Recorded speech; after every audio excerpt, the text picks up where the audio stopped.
man. But if Shaq tells him he's good, then you guys might be on this couch. Shit, my trophy cabinet, listen, if I'm Dwight, my trophy cabinet say different. So Shaq actually responded again this morning. Anybody. This morning. Shaq has responded again this morning at 9:56 a.m. our time in the Pacific. He said, still don't care. Nice move. I see what you're doing. Shaq is the gatekeeper for the big man.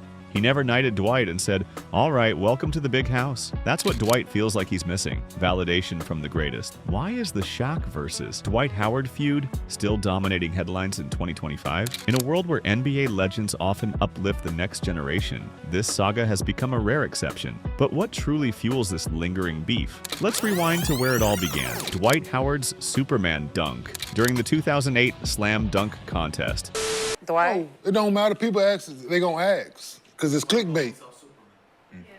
Yeah, that was the beginning of it. He named himself Superman, or did fans call him Superman? I mean, there was a dunk contest where he won the phone. We came out. Oh, he had the thing. That's where it started, because he got, Shaq was Superman, but Dwight got famous being Superman. On the surface, it was a nod to Shaq, the original Superman. But what started as an homage quickly turned into tension. Shaq took it personally. You can't take my nickname, he argued. But was this really about a name or something deeper? Have you ever had a coworker who got a little too inspired by your ideas? Imagine that. But add millions of fans and egos the size of basketball courts. Shaq's stance is clear. I don't need your validation, Dwight, but you seem to need mine. I don't care. Your legacy is your new podcast. That's how you will be remembered, and you need views. Damn, I taught you well. Great job, Hall of Fame podcaster. But still don't care. You need to sit down. You need my validation. I don't need yours. How will you be remembered? Think about that, podcast boy. I have an empire to run. Now leave me, son. It rhymed. I've been talking 20 years, but you want to squabble at 50. Well, I decline. I'm too old. Dwight, on the other hand, has always sought recognition. As one panelist in the podcast insightfully put it, Shaq is the gatekeeper for big men, and he never knighted Dwight. Here's where things get emotional. Dwight's dominance in Orlando earned him comparisons to Shaq. He was the closest thing to the big diesel we'd seen in years, but he wasn't ferocious enough. They said, and he was being dominant, so it kind of like... I'm about to say Dwight Howard was killing. Like, that's what I mean. Right, if he wasn't as good, this wouldn't even be a problem. Let's be honest. Dwight Howard's the closest thing we had to Shaq. In Orlando, with the same nickname, since Shaq, dunking on motherfuckers. He looked the way he looked, the way he played, the way he blocked, dunk. He just wasn't Shaq when it comes to being ferocious. He was a teddy bear. Shaq didn't like that. No, he wasn't. No, that motherfucker wasn't. No, he wasn't. No. No, the cheerful shit is what I'm talking about. He was laughing while he was motherfucking putting that forearm right on your shit. Shaq, Dwight. Shaq himself dismissed Dwight as a laughing big man, someone who played with a smile rather than brute force. Dwight. Key King while he was motherfucking putting that motherfucker right on your shit, like hook dunking that motherfucker, smiling while he was doing it. Dwight made him. You know what I'm saying? Yeah. It looked easy and fun. That motherfucker was violent. Like that. He was violent with smile on his face. I remember we was playing them, and Shaq was playing for Boston. But is Shaq right? Or has his criticism crossed the line into bullying? What does this feud reveal about the pressure to seek validation, even for NBA legends? This isn't just a story about nicknames or even respect. It's about legacy and recognition. Shaq represents the old guard, fiercely protective of his era.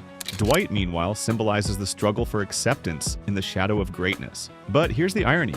Both men are Hall of Fame worthy.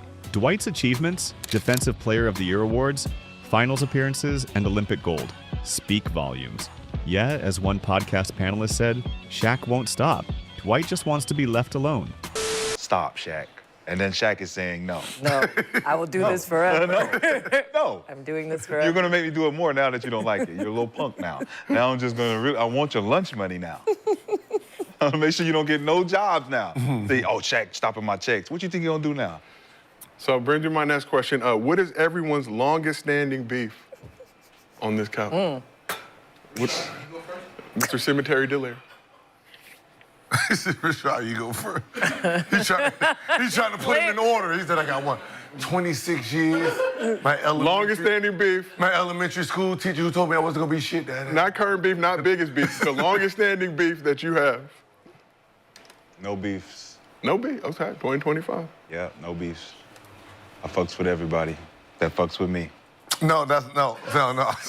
Stop the cap. Now you don't want to answer the damn question. Nobody fucks with me, so I don't fuck with nobody. So you got beef with everybody. So everybody. No one fucks with me. I don't fuck with you. It's Even- up with Rashad has everybody. beef with So it's just everyone. whatever. So whatever beef it is, you don't fuck with me, it's beef. Even. Let's be honest, this beef is starting to feel like a reality show. Who's ready for Superman Wars the Reunion? But jokes aside, this feud reminds us of a universal truth. Validation is a dangerous game. The moment we chase it, we give others the power to define our worth. So here's the question for all of us. Who holds the key to your validation? If you're as intrigued by this drama as we are, hit that like button and share your thoughts in the comments. Who's the real Superman? Shaq or Dwight? And don't forget to subscribe for more deep dives into NBA rivalries and the stories that define the game.